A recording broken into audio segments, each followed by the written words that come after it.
வணக்கம் மக்களே, நான் சத்யவர்ஷா, சமூக ஆய்வாளர் மற்றும் அரசியல் ஆலோசகராக பணியாற்றி வருகின்றேன்.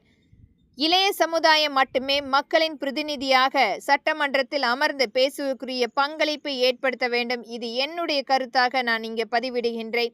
வாய்ப்புக்காக காத்திருக்காமல் உங்களுடைய பாதையை நீங்கள் உருவாக்குங்கள்.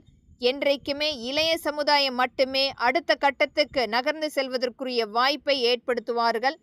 இன்றைக்கும் ஒரு திரைப்படம் சார்ந்த நபர்களுக்கு வருடக்கணக்கில் கொத்தடிமைகளாக அடிமைகளாக இன்றைக்கு நாம் வாழ்ந்து கொண்டிருக்கின்றோம். அவர்கள் மட்டுமே முதலமைச்சர்களாக நம்மை ஆண்டு கொண்டிருக்கின்றார்கள்.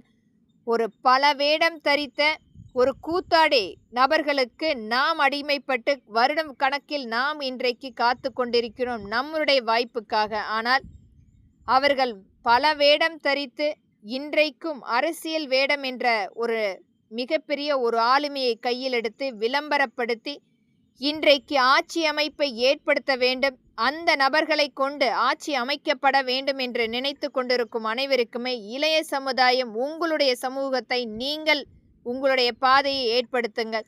ஒரு சாதாரணமான ஒரு கூத்தாடி வேலை செய்யக்கூடிய திரைப்படம் சார்ந்த நபர்களுக்கு முதலமைச்சர் பதவி கொடுக்க வேண்டுமா, அல்லது அந்த துறையிலிருந்து வந்த நபர்களுக்கு அங்கீகாரம் அளிக்கப்பட வேண்டுமா?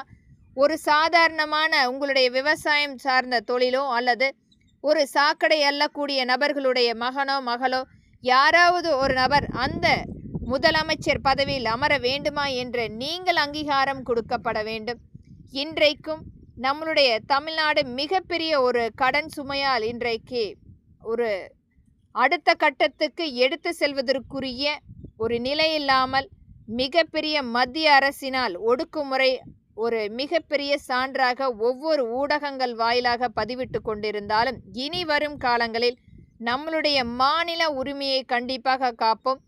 ஒரு பங்குகளாக நாம் உருவாக்கக்கூடிய சந்தர்ப்பம் இன்றைக்கு ஒரு லாட்டரி டிக்கெட் என்பது மக்களுடைய இயலாமையை பயன்படுத்தி அவர்களுடைய பணத்தை பெற்றுக்கொண்டிருந்த அனைத்து நிறுவனத்தையும் முழுமையாக அரசே கையில் எடுத்து அது ஒரு பங்காக மக்களுடைய வாங்கக்கூடிய அந்த லாட்டரி டிக்கெட்டினுடைய விலை ஒரு 100 ரூபாய் அல்லது 200 ரூபாய் இருந்தாலும் அது முழுமையான ஒரு மக்களின் பங்காக அதற்குரிய சான்று கண்டிப்பாக அளிக்கப்படும்.